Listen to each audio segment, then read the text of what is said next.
In the last session, we were talking about the value of this variable I. What will be the output if we print this value of I in the main method? And we have seen the poll, and 49 or roughly 50% people gave the correct answer. That is around about 30 students. And the rest of the students were picking up some other answer, maybe the two, which was a very common answer, around about uh, 20 students, which is again, if I convert into percentage, 20-30% students were giving answer as 2. So let's understand. This is even a different program I've opened, not proceed with this.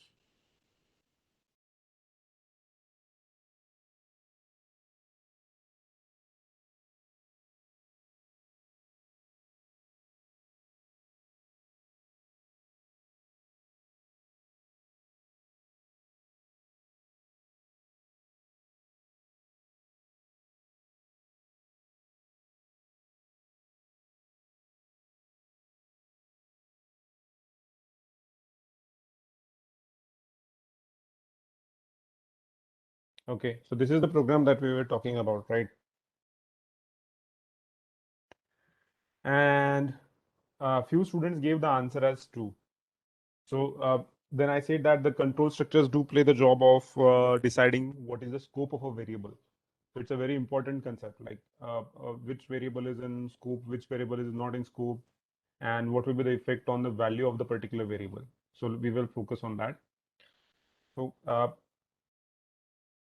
a scope of a variable, we have a local scope and then the global scope. We'll talk about the global scope, and there is another scope called as a structure-based scope or a class-based scope. So class-based scope, you will be able to better understand once we start with the C++ or any OOP programming. So that time you will understand what is a class based scope. That is, there is again a concept of object and static in instance variables and all. So right now, what we will understand is a variable is in scope when the curly bracket starts. Whatever variables are within these two curly brackets are in the scope of this main method. So as soon as the curly bracket starts and curly bracket ends, the scope of that variable limits between the opening and closing curly bracket. So that is the way in which we can determine whether the variable is in scope or not. Okay. So even if right now what we have done is we have declared a variable I. Now if I run this program, definitely the output is going to come as 1, even if we are incrementing the value of variable I by 1. So here you can see that the output is 1. So let's understand why it happened.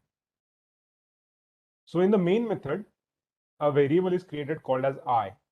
A variable is created called as I. Okay. So for tracking this program, let me take a help of a paint again. So I'll align these two things side by side. Okay. So what is the effect of this thing, variable declaration on the computer's representation is, let's assume that computer is keeping the track of how the program is executing, and it has used, let's say it is using one structure, and it says that, okay, right now main is in execution. So this is the program control, right? This is the program control which is keeping track that the main method is under execution. And then we have a stack, or not, I should use a variable, some other word. Let's say there is another box which is keeping track of the variables inside the main method. So I have created a variable called as I in the computer. So I will call this variable as I, right? So I, and now this variable is initialized with the value. So what is the value of this variable? Variable is initialized with the value as 1.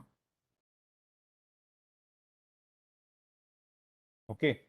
And after that, the program is executing a method, and program has called a method called as get data. So here we are calling a method called as get data, and we are passing the value I here, right? So what happens is the program controller is telling the system that now the data method is in charge. Data method is in charge, and computer will be executing the things which are presented by data method, right? So in the data method, again, we have a box which will keep the track of the things which are inside data method. So I'll put another box inside the data method.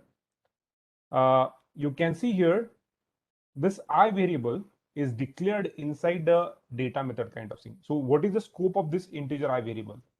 The first thing to understand is this variable I lives inside the opening and closing bracket of a main method. So when you pass a value of I, here we are calling it as a value. So I represents value 1 here. So this value 1 gets copied into the variable. Again, the name is same, I, but this time this integer I variable is not of a main method. This integer I variable is of method getData. So here we are creating a variable called as integer I for the reference of getData method. So this we use sometimes word argument, right? Argument or the value or parameter. So when we are passing this value, we are calling it as we are passing argument, and this is declaration of parameters. What parameters, what inputs this method is going to accept. So this I is kind of a declaration of a variable in the scope of method getData. So this variable I will be living, or this variable I is available from the opening bracket of a getData till the closing bracket of a getData. So as soon as the program controller loads the getData method, as soon as the program controller loads the getData method, on the getData's memory representation, again one more variable will be created, and that variable is again I. And this variable also will hold a value 1 because we are passing this one value while calling the getData function. So there is a question in the chat box. Let me take that. So what is getData? GetData is a function. So this is the yesterday's program. I hope you were present yesterday, Atul.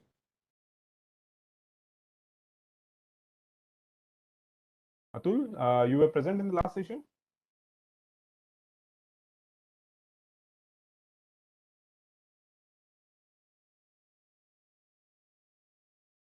Sir, I was present, but I have problem of network connectivity, due to which I didn't get it. These all lectures will be available on the YouTube channel, and I'll be posting these links in the our Moodle platform also. So you will, even if you miss something, you will be able to revisit the session and see the contents. Okay, so that's not an issue. So the getData is a function. So we have a variable I. So now here you can see that in the computer's memory we have two I variables. One is in the, let's say this is the memory block for memory of main. So I'll call it as memory of main method, and this is memory of getData. So as a part of a overall program, so this entire program is a one piece. So for a user, this all memory is a single piece of a memory, right? So this entire piece is a single memory for a programmer. How computer is dealing with this entire memory allocation? Computer is saying that I have a program control which is telling me whether the main method or a getData is in charge. And when main method is in charge, what are the variables in scope? And when the getData method is in charge, what are the variables in scope? And in both main method and in getData method, there is a common name which is getting used, which is I. But both the memories are totally different. And right now, who is in charge? The program controller is telling that the getData method is right now executing. So whatever operation on the variable I is getting performed, those operations will be executed in the memory of getData. So what we are doing in the getData method, we are saying I plus 1. So what will happen is the computer has to figure out where to find I. So of course it is looking inside the memory of get data, and it will increment the value of I by 1. So ultimately I becomes 2. So the new value of I will be 2, and this old value is no longer available. So I becomes 2. But look at the thing where this change has happened. This change has happened into the memory of get data. So what else we are doing in the function get data? In the get data, we are doing nothing. We are just returning the value. Now the get data function is returning 2. But as soon as the get data finished, what program controller will do is program controller will remove this get data from its current execution, and it will point back to the main method. It will return from where it has started the get data. So it will return to the main method. So as soon as the program returns to the main method, what is happening in the main method? And it exactly resumes the very line where it has called the get data. So at this line, the program switched from the main method to the function get data. So as soon as the get data gets finished, the program again resumes to the very next line of get data.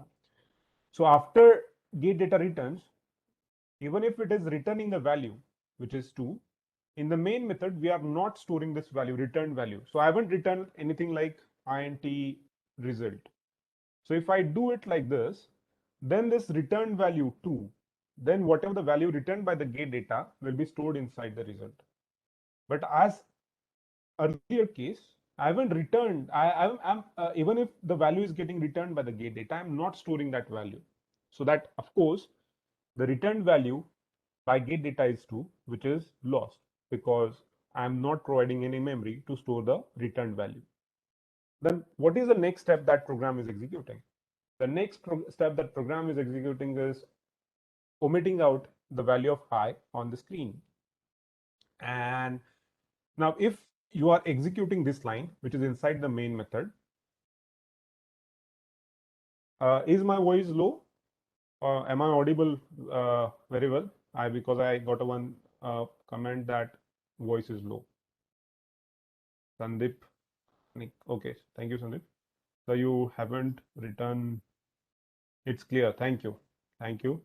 Sandeep, I think your device have a low audio setting, or maybe the maximum audio setting on your computer device, maybe or the phone or whatever you are using, is not good of not of good quality, because other students are not facing the issue. Okay. So you haven't return 0 in main. So will it be stored as a garbage value? Okay. We will talk about it. So there is a question by Savan that I haven't written by Jatin that I haven't written any statement. I haven't returned a value in the main method. So return 0. So this is altogether a different story. So main method is returning to someone, like get data is returning to the main. The main method is also returning to someone. That someone is a system or the operating system or the user who have called the program. And when I say return 0, the indication to the computer that when main method terminates, the program terminates. And this return 0 tells the computer, tells the operating system that the program has executed very well. And if something goes wrong and the program terminates abruptly, program terminates due to some error or due to some what we can say non-correct value, then you will find that there is some output or some error code printed by the system. So even if I'm not returning 0 here, it will not result into any chaos, right? So I can even change this return type of a main method to void, and the system will work fine. So this return statement of a main method is altogether a different story. It has nothing to do with what I am discussing now. Is it okay, Jatin?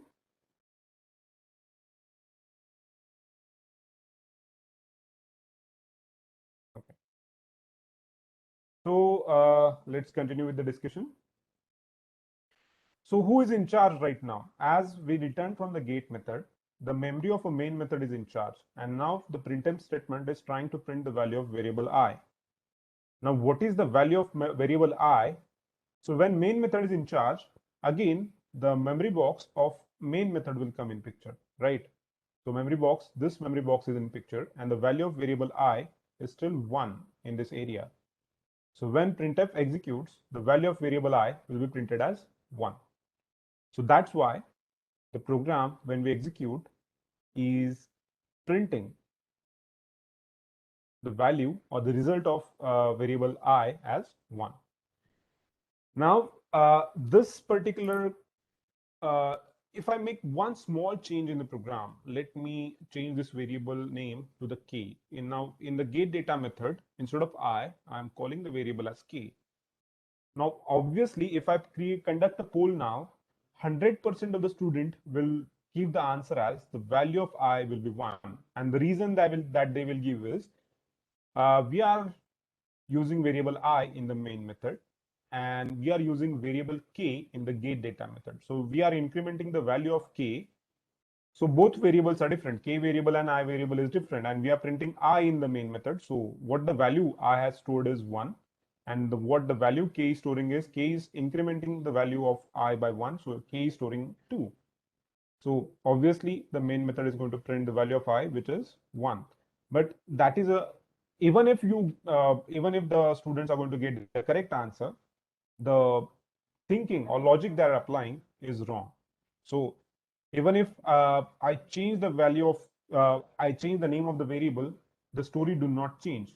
The story remains the same. If I have to go again with the same story, so what I'll do is, again you have this, again we have this program counter or the stack for the program. Let me use a box better way, right? And inside the box, let's say I have, I will call the main method now. So inside the box, I'll call it as, the program is going to execute the main. As soon as the main is getting loaded, executes, the variable for, or a variable memory of main has been created. And in the variable memory of a main, the variable which will come in picture is I, and the value of this I variable is initialized to 1, right? So this is 1 and this is variable I. However, now again you are calling a get data and you are passing the value of I. So when you call get data, inside bracket you are passing 1, the value of I. So get data gets called, and as soon as the get data is executing, again the computer will create a memory for get data function.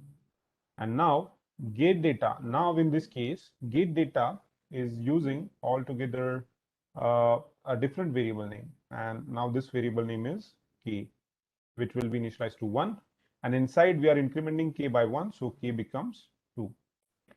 So, and this old value is no longer available. But look at the story. Even if I'm using the different variable name, the logic stays same, that the k lives in the memory of get data and I lives in the memory of main. So this, both memories are different, even if they are right now using different names. As they are using different names, not because of that the I will print the value I as 1, but because they both are using a different memory, because of that the main method will print the result as 1. So even if I'm going to execute the same program, still the output is going to come as 1. Okay. Any doubt in this story? Whatever we have understood about why the value output of the program became 1. Any doubt in this? If concept is clear, we will proceed. Okay. Thank you. Thank you. Great. So let's proceed with Hello, the, sir. yes. Sir, I had a doubt. You said Yes. that I is incremented in get data function, not main function. So, Hmm. sir, but I added a printf statement before return value in get data function, but it still printed 1. So it doesn't seem like incrementing anything. I didn't get you. So you are saying that you will cut this statement. No, no, keep that statement. Add Okay. another printf statement before return k plus 1 in the get data function. Here. Definition before return. So printf Uh, %d, right? Sorry, sir. Can you, sir, put printf after return statement? Here. Okay, let me say this is what you tried, or you are trying something different.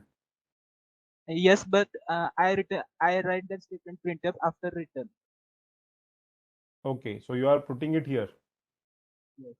Who is this? Ashish. Ashish. Okay, so Ashish, what happened is, because you are returning from the function, as you are returning from the function, there is no point that the computer can execute this printf. So what happened is, the program started the execution in main. It loaded the gate data. It copied the value 1. So 1 get copied into k. And you are incrementing the value of k by 1, and then you are immediately returning.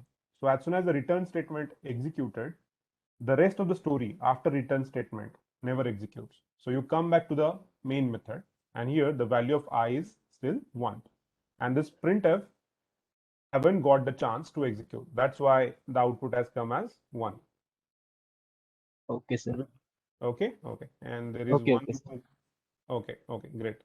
So, sir, we didn't initialize k, then also how you write in gate data memory as k is equal to 1? So, that's a very good question, Sakshi. So, you can see that we are calling gate data function. And when we call gate data function, this is called as an argument, right? So you are passing a value to the argument, and what we are passing is I.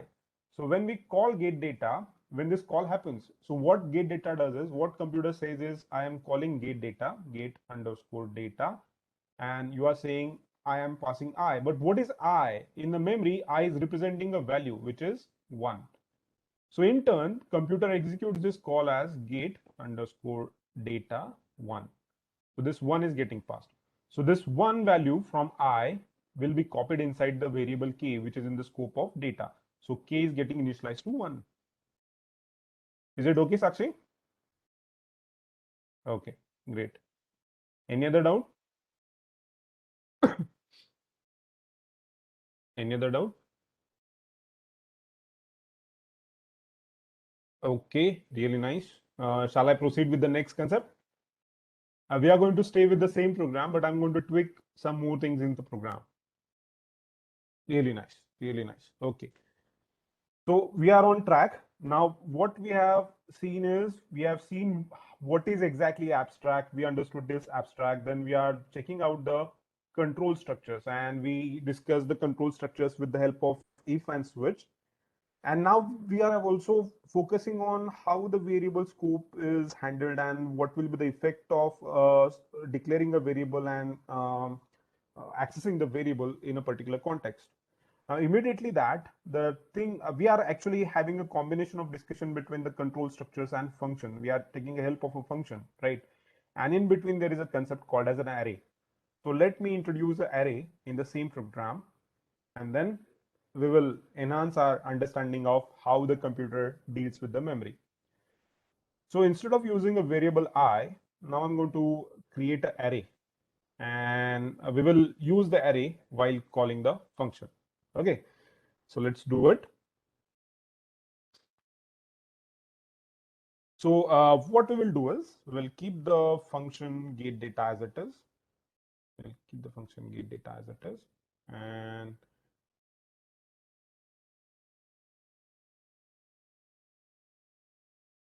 okay. So I'll say integer ARR, and I'll create array of size 1 only. Fine. And I'll say ARR of 0 is equal to 1. So I hope you people know that the array starts with the index 0. Are you with me? So we all know that the array starts with the index 0. Yes, correct.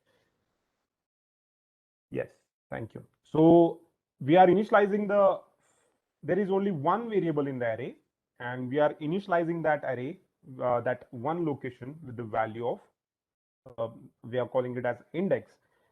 So array has an index 0, and that index 0 will be storing value 1.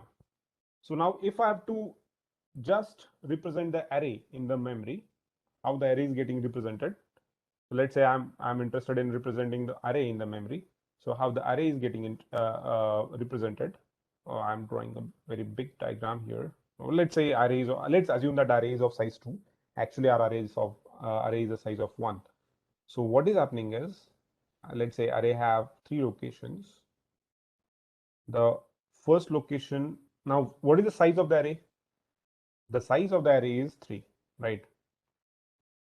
Size is equal to 3. But array also have an index, how you can access the memory. So this is the 0th index, this is the first index, and this is the second index. And right now I have array size is only 1. The array that we have created is of only one size. So I have only 0th index. And what we are saying is ARR of 0 is equal to 1. So inside this array, we are storing value 1. Okay. So after this, what we will be doing? We will be calling a function. Now, forget about get data. And here I'll write, say, output of get data I is equal to. Now, after this, I'm going to call a different method. Let's say get data 2, get data 2 method, and I'll be saying ARR. Okay, so now I'm passing array. Instead of passing variable I here, I pass the variable I. Here I am passing ARR. Okay. Now, how you will define a function for this? So function must have a return type. Function must have a, you missed underscore. Okay, Sakshi Makanda, 16th line. Like 1 minute, there is a message in chat. Okay, Sakshi, so even if I execute this program now, let me put a comment, and if I execute it, it will still execute. And you can see that output of get data of I is equal to 1. Now, can you tell me why it executed? Why, even if I'm not putting underscore, it will execute. It executed. Can you tell me why it executed? Sakshi?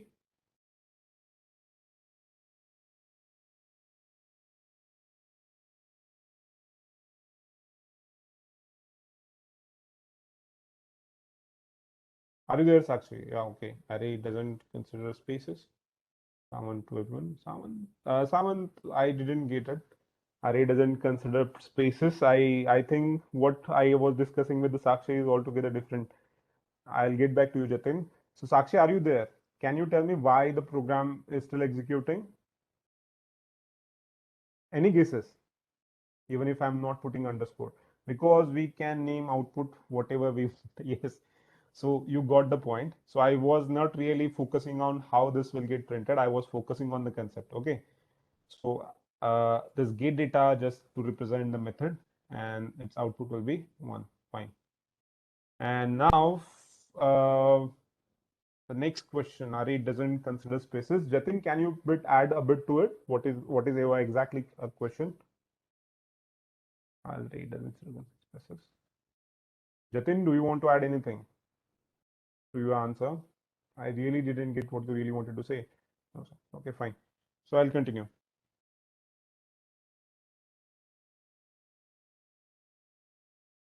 I will continue.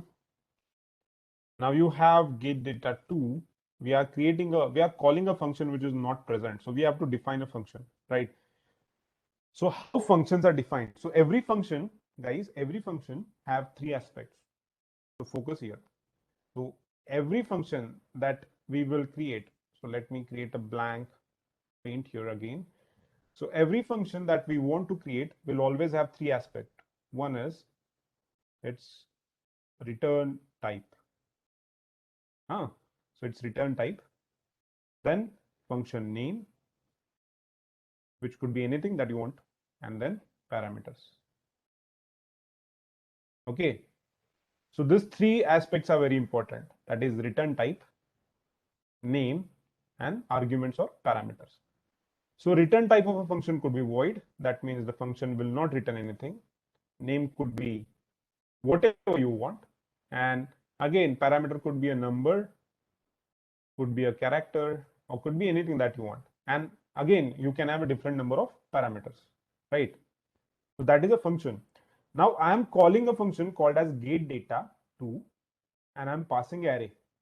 So what it tells me that I have to create a function to satisfy this call. So to satisfy this call, which is getData2, I have to create a function. Now, as there is no left-hand side, every equation in the maths world have a two sides. Let's say triple H is equal to.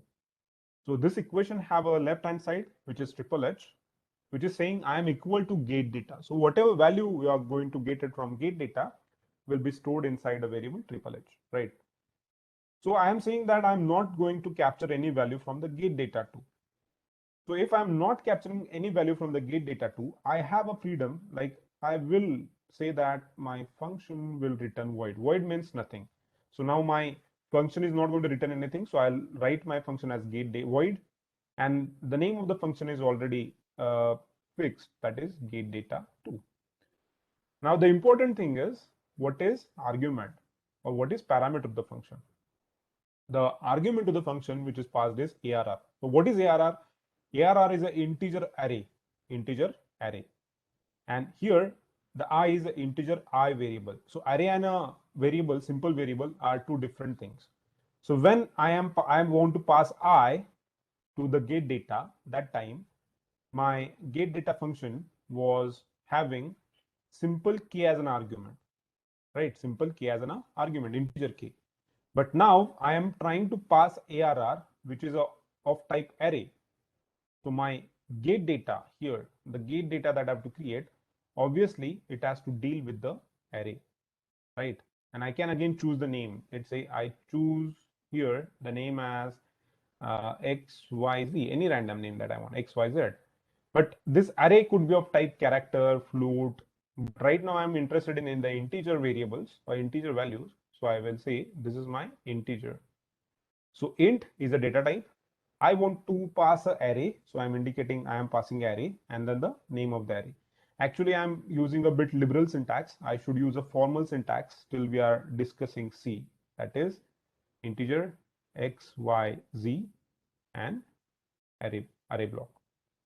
So this will be my parameter. This will be my parameter. Now let's define the function. So how I'll define a function? Integer get.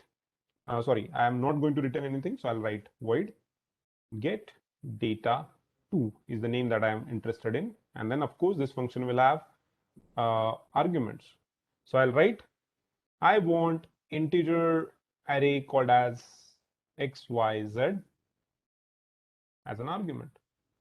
So my body of the function is ready. Now I have to write function definition. So this is my function declaration. Now I'll write function definition. Any doubt in this? Function declaration, why I'm declaring function like this? Any doubt in this? Or shall we proceed? Great, great, thank you. I guess there is something because we can name output whatever we want.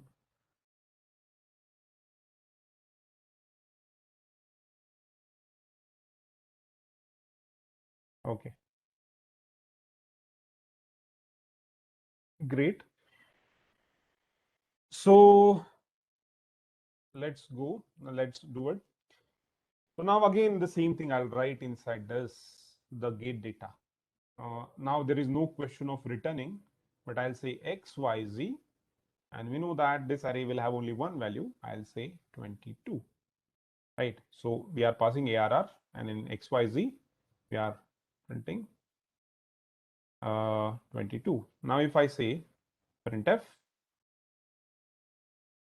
output of getData2 is getData2 ARR is equal to %d, and of course we have to print ARR of 0,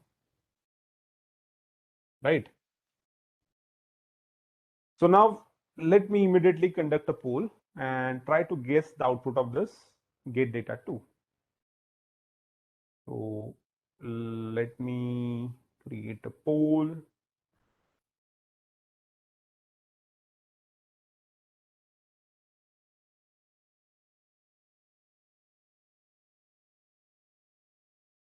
This is the question.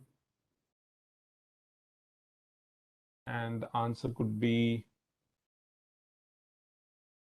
1, 22, or maybe none of this. Okay, so 3.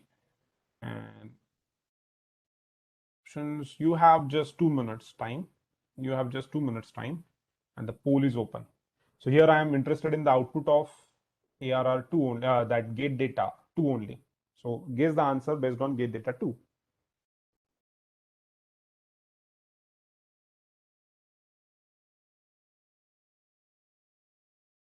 Attempt the poll immediately, everyone.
Guys,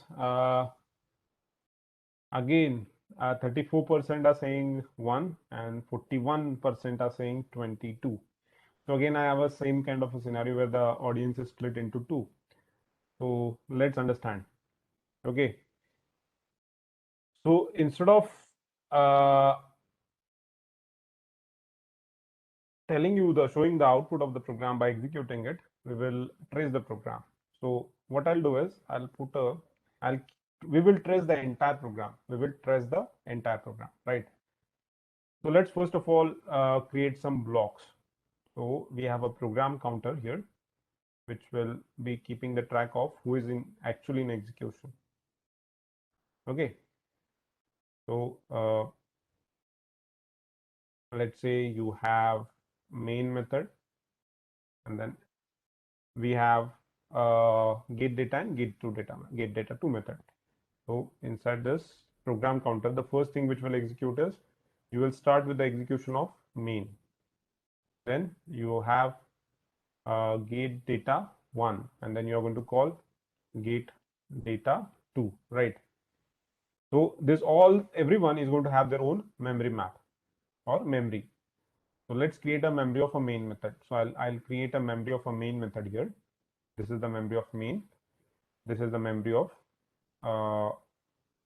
get data 1, and this is the memory of get data 2. So this is memory of, let's say, main, the memory of main.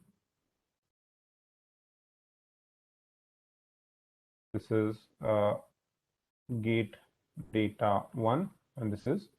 Excuse me, sir. Yes. So your screen is freezed. We are not able to see what you are writing. Okay, sorry. So let me see what has happened. Maybe I shared the poll because of that. Is it visible now? Or no? Still not visible?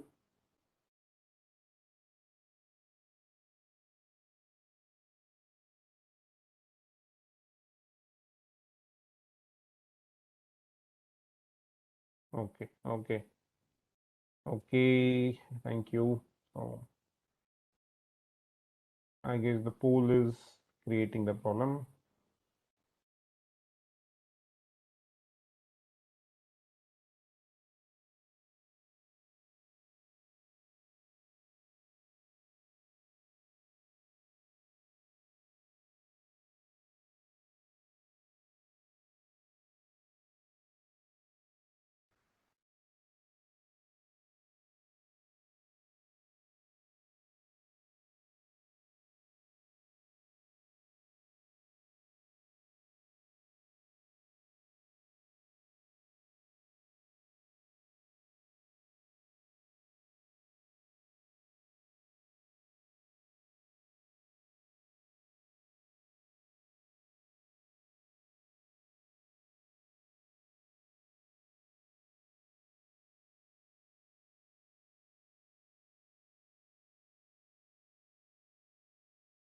Is the screen visible or still you are not able to see the screen?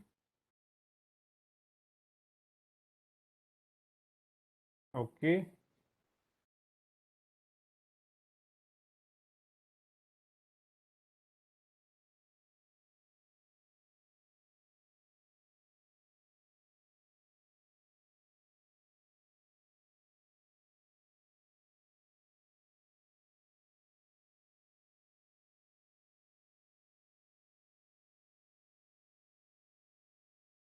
Uh, we have in our program a main program control is going to load main, then going to load get data 1, and then going to load get data 2. So three memories we are putting out. One is a main, one is get data, and get data 2. So let's see how the computer manages these things. So when computer starts execution, it loads the main method first, right?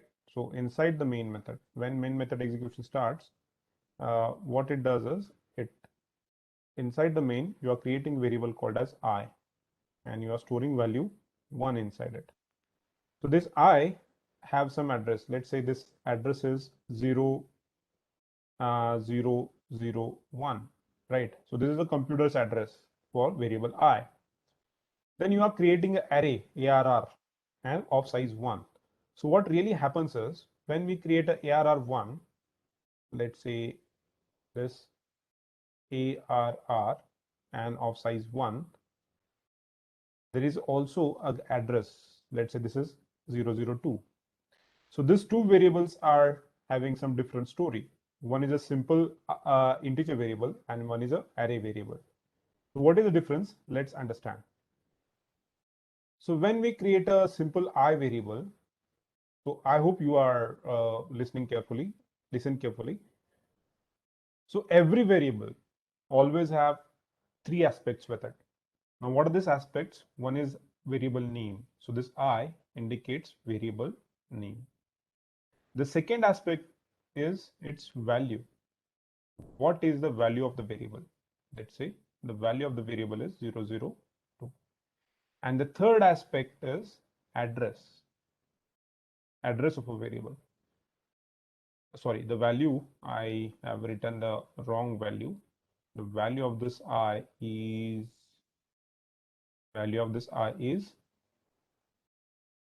1, right? So the value of the variable I is 1. Let me write here 1. And the address of this variable, I variable, will be 001. So if I access this variable by name, let's say if I print I, then it will give me the value, which is 1. If I access address, that is ampersand I, then it will print 001. So variable name and variable address. Variable name leads to the value of a variable. Variable address leads to the memory address of a variable. So every variable always have three aspects. Let me create a box. Let's assume this is a piece of a memory, computer memory. So this memory, computer memory, have some address that is 001. Inside this memory address, we are storing the value, which is 1. And now it's like human beings are good with the words, not with the numbers traditionally. So remembering 10 variables like 001 and let's say 1x1 or 121, that is a really hard job. So as humans are good with the letters and numbers or letters and words, for the sake of human being or for we are calling this address as I. So this I is representing a value stored inside a memory. So this box is a computer memory whose address is, how the computer will access this? Computer will access it as 001. Inside the 001th block, we are storing value 1. And for human understanding or for writing programs, we are going to refer this memory as I. So whenever as a programmer, we access I, computer knows that it has to go to the memory 001 and then access the value stored inside that memory, which is I.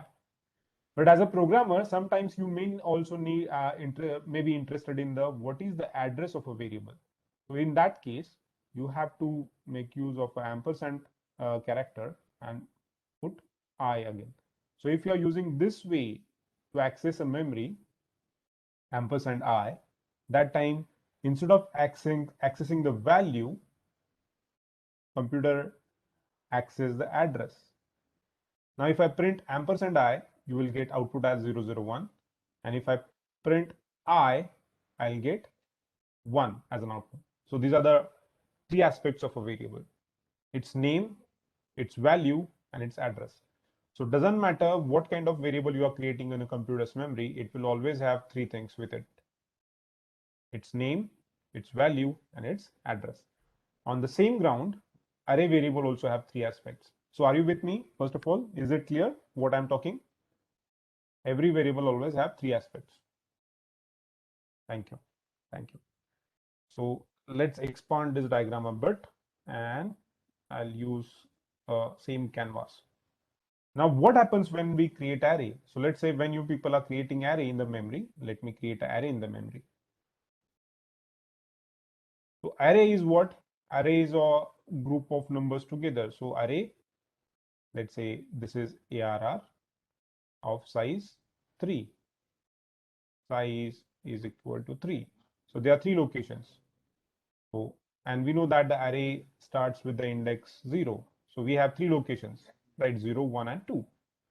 So when the array have three size, how could computer remember all the three addresses? Because these memories are going to have the address. Let's say this first address is 001, the second address is 002, and the third address is 003. So how come three addresses have been stored inside single variable? It's not possible to store three addresses inside single variable. So that's why the concept of index came in picture. So if I have to access the first variable, first value stored inside the array, I have to write ARR of 0. So it will print 1, 2, or let's say 3. So it will print 1 in this case. So it will print 1. If I access ARR of 1, it will print 2. If I access ARR of 2, it will print 3. Now this 0 means what? This 0 indicates the first address. This 1 indicates the second address, and this 2 indicates the third address. So what is this ARR? What ARR represents? What is the 0? 0 means the first address, 1 means the second, and 2 means the third address. So what is ARR in this case? In the case of I, when we are saying I is equal to 1, every variable have three aspects. So its address, let's say it has address 1, its value, which is 1, and its name. Right. So this I variable have 1 as a value and 001 as an address, and its name is I. So what is this ARR? So ARR must, if its ARR is a variable, again ARR also must have three aspects with it. So what are these aspects? ARR is a name, and it must have a memory with it, which must have some address, and it must have some value. So what does ARR stores? So ARR stores the first address of the consecutive memory that we are trying to access. So the value of ARR, the first address, 001. And what is the address of ARR? This will be some other different address. I'll mark it as X. So if I print ARR, it will say that, okay, I'm starting at some value X. I am keeping a ARR variable to some X location. But what is the value stored in the ARR? The value which is an address of the first value stored inside the array. So what is the address of the first value? 001. So this ARR points to the first address in the consecutive memory or the sequential memory. Now what is this index then? Now there is a simple math formula. The first address, sorry, let me clear it. So what is that? What is the meaning of this statement? What is the meaning of ARR of index? What is this meaning? So ARR means the base address. Base address. What is the base address? Base address is always the address of the first element, right? So let's write the first address also, 001. Then the index, base address plus the value of index. So what is the value of the first index when you want to access the first element? What is the value of the first index? 0. Let's say I want to access the first element, which is 0. So 001 plus 0. So what you will read, at the value 001 plus 0, we are having first value of array. Now if I want to go to the second value of the array, what we are going to have, if I want to go to the second value of the array, I have to zoom a bit and adjust the screen. Let me enhance this better. Okay. If I want to go to the second value of the array, again, the formula is same, ARR and index 1. So what does this mean? The base address plus index. So base address is 001, the first address of first address of the memory, plus the index becomes 1. Now if you have the base address as 001, it will print 001 plus 1. Sorry, 001 plus it will go to the next index and it will print 2. Obviously, if you want to go to the third location, ARR of 2, so base address plus 2 shifts. So base address plus 2 shifts. From the first address, 1 jump. From here, 1 more jump. So you have 2 jumps. In 2 jumps, you will reach the third value. Is the concept of array and indexes clear to you?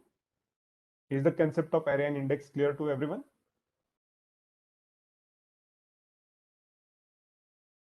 Yeah, great. So I'm already at 11:07. Let's stop for the session and we will continue with the same ground in the next session. Thank you. You can leave the meeting.